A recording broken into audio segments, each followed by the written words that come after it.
Hey guys, it's Kelly Watkins, and I'm joined by Nikki Koteras with the Bridge Group. Thank you for joining us, Nikki. Thank you for having me. Today we are talking about the August market update. How did we do in the month of August? It's been an interesting market over the past several years, lots of ups and downs. This is our 18th consecutive month of decline in sales. However, it was the slowest decline in about a year and a half, so only 3.8% down year over year. So we are starting to see it steady out a little bit more, and August is always a weird month because a lot of people are going back to school. So sometimes it's strong, sometimes it's not as strong. This year it was actually pretty strong. Yeah. So one of the big questions that we always get asked by a lot of sellers is days on market. What's the supply like right now, and how long are things sitting? How has that changed? Yeah, so it looks like we went from 32 days on the market average to 42. So we are seeing an increase on days on market, and that's also going to be because of the inventory. We have seen an uptick. I think we're at 3.2 months of inventory right now. But in the grand scheme of things, to see that the median price point has actually rose with all those circumstances. So it's kind of a mixture of things that are going on right now in the market. Lots of ups and downs. So basically, to recap here, the days on market have gone up about 10 days for year over year, and as well as the months of inventory have gone up by about a month. So homes are sitting longer, but they're selling for more. And what is our average price point right now? $424, I think, is what it was. Okay, so that's, a really great price point. So it kind of is an evening out. Everything is starting to settle down and becoming more of a balanced market for sure. One interesting thing to point out is about townhomes. Those have gone down about 19% year over year. So a lot of sellers think that they're going to be selling the same way that single family homes are. And for whatever reason, they have actually gone down a little bit. I think that people are wanting more of that yard space at this point, or they're wanting to go out to the suburbs a little bit more. So just keep that in mind. If you do have a townhome to sell, sometimes that price point will go down, or those days on market will go up a little bit. However, the luxury market is actually the one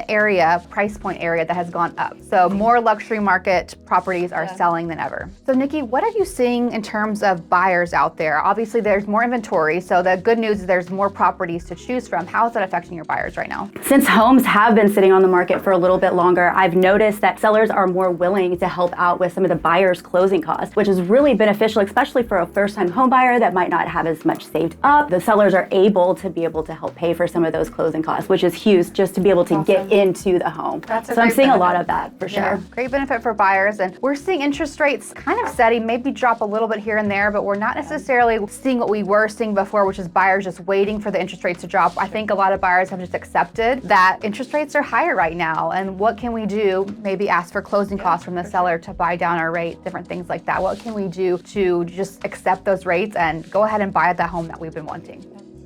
So what this means for sellers, I would say, is that properties may be sitting a little bit longer, may not have quite as many multiple offer situations. We are still seeing that in some cases, depending on the property and the price point, but you are getting that value. Again, the values have gone up. So in terms of a good time to sell, to get the most value and the equity out of your property, it's still a great time. So that was the August numbers for the Houston market. If you have any additional questions about buying or selling in today's market, please reach out to the Bridge Group today.